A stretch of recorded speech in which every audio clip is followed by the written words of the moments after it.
በረከቱም በእኛ ለዘላለሙ በእውነት ይደርብንና አምላክን የወለደች በሁለት ወገን ድንግል የሆነች በድንጋሌ ሥጋ በድንጋሌ ነፍስ የጸናች ክብርት እመቤታችን ያደረገችው ተአምር ይህ ነው። ከካህናት ወገን የምትሆን ሐና የምትባል ሚስት ያገባ ኢያቄም የሚባል ከነገደ ይሁዳ የተወለደ አንድ ሰው ነበረ። ሁለቱም እግዚአብሔርን የሚወዱ እግዚአብሔር የሚወዳቸው ደጋጎች ነበሩ። እግዚአብሔርን በሠራው ሕግ ጸንተው ይኖሩ ነበር። ሚስቱ ግን መክና ትኖር ነበር። ልጅም ስላልነበራቸው አዝነው ተክዘው ይኖሩ ነበር። ዕለት ዕለት ወደ ቤተ እግዚአብሔር እየሄዱ ልጅ ይሰጣቸው ዘንድ በሐዘን በልቅሶ ልመናቸውን ወደ እግዚአብሔር ያቀርቡ ነበር። ከገንዘባቸውም ከፍለው ለድሆች ለጦም አዳሮችና ለቤተ እግዚአብሔር ይሰጡ ነበር። እግዚአብሔርም ልጅ በመስጠት ልመናቸውን ይቀበላቸው ዘንድ በማመን ይደረግልናል በሚል ተስፋ ጸንተው ይኖሩ ነበር። ከዕለታትም በአንድ ቀን ሐና ሚስቱና ኢያቄም ወጥተው ወደ ተክል ቦታ ገቡ። ቆመውም ሲጸልዩ ርግቦች ከልጆቻቸው ጋር ደስ ብሏቸው ሲጫወቱ አይተው ልጅ ስለሌላቸው ፈጽመው አዘኑ። ከሐዘናቸውም ብዛት የተነሳ አንቀላፍቷቸው ተኙ። ሐናም ተኝታ ሳለች በባሏ በኢያቄም እጅ በትር እንደተያዘች ያችም በትር አብባ አፍርታ አየች። ሁለተኛም እሱ በሐና እቅፍ ከፍሬ ሁሉ የሚመስለው የሌለ የሚጣፍጥ መልካም ፍሬ ተይዞ አየ።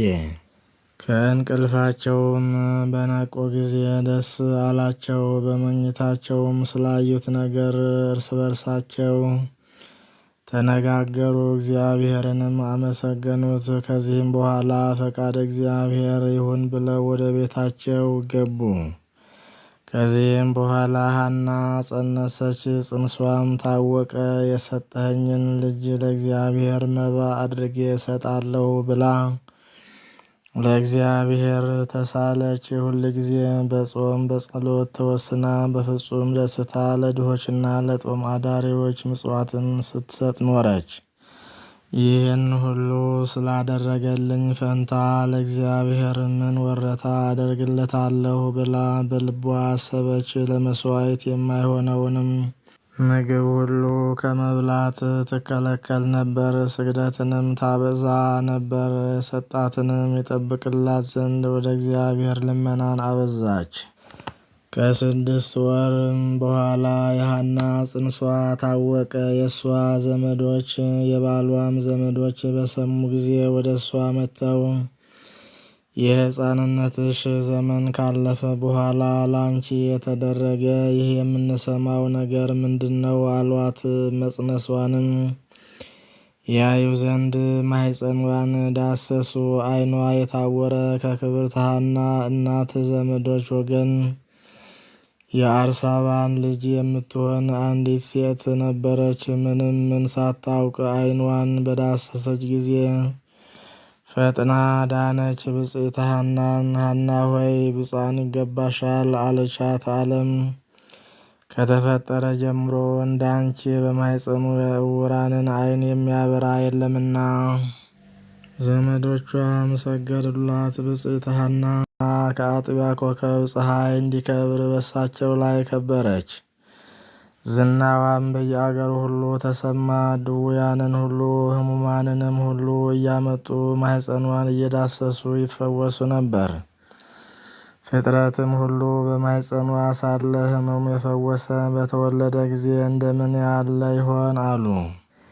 የእስራኤልም ልጆች በሰሙ ጊዜ ተሰብስበው ስለዚህ ነገር ምን እንላለን? እነሆ ኢያቄምና ሐና የእስራኤልን መንግሥት አጠፉ። ሐና ጸንሳ ሳለች በማኅፀኗ ታድናለችና በእኛ ላይ ልትነግሥ አይደለምን? አሉ። ከእሳቸውም አንዱ ይህ ያስደንቃችኋልን? ሙሴ እንደ ጻፈው በድንጋይ ወግረን ገድላቸው ዘንድ ኑ አላቸውና ሁሉም ተቃጠሩ።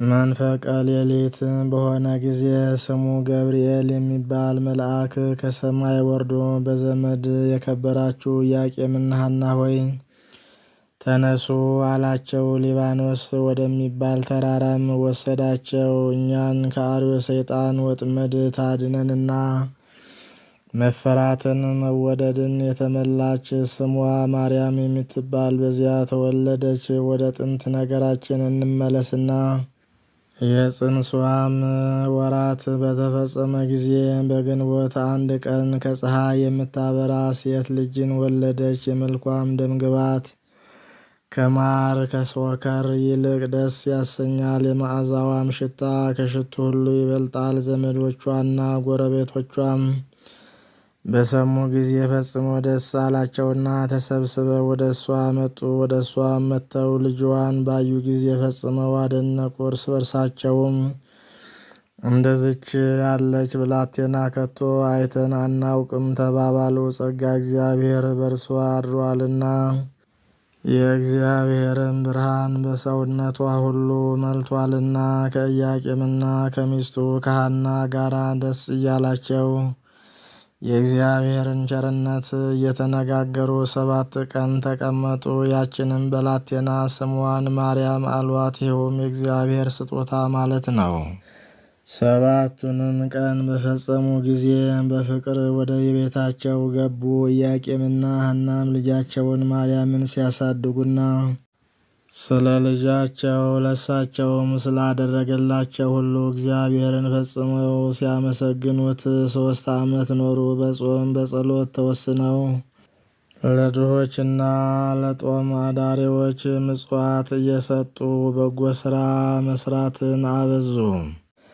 ልጃቸውን ማርያምን በንጽሕና ሲያሳድጉ 3 ዓመት በተፈጸመ ጊዜ ሐና ባሏን ኢያቄምን ወንድሜ ሆይ ልጃችንን ለቤተ እግዚአብሔር ብፅዓት አድርገን እንስጥ። ልጃችን ቤተ እግዚአብሔርን ልታገለግል ነው እንጂ በዚህ ዓለም እኛን ልታገለግል እንዳልተሳልን አስብ አለችው። ኢያቄምም ይህን ነገር ከሚስቱ ሐና በሰማ ጊዜ ፈጽሞ ደስ አለው።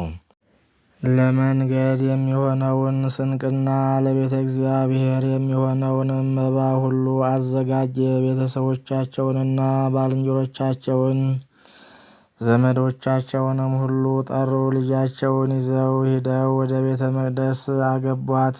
ካህናት በቤተ መቅደስም ያሉ በሰሙ ጊዜ እነሱን ለመቀበል ወጥተው መንፈሳዊ ሰላምታ ሰጧቸው። ኢያቄምንና ሚስቱን ሐናን ልጃቸው ማርያምንም አመሰገኗቸው። በአንብሮተ እድ ፈጽመው ባረኳቸው። እግዚአብሔር ሐዘናችሁን በእውነት ተቀብሏችኋል፣ ቸር በምትሆን በዚች ልጅ ደስ አሰኝቷችኋል አሏቸው። እመቤታችንንም ለእግዚአብሔር ለእናትነት የተመረጥሽ ንዕድ ክብርት ሆይ ፍቅር ይገባሻል አሏት። ታቅፈው ይዘውም በታኅሳስ 3 ቀን በእግዚአብሔር ፍቅር ወደ ቤተ መቅደስ አገቧት። ልመናዋ ክብሯም ለዘላለም በአገልጋይዋ በመንበረ ማርያም በእውነት እንዲሁም በሁላችን ላይ ይደርብን፣ አሜን።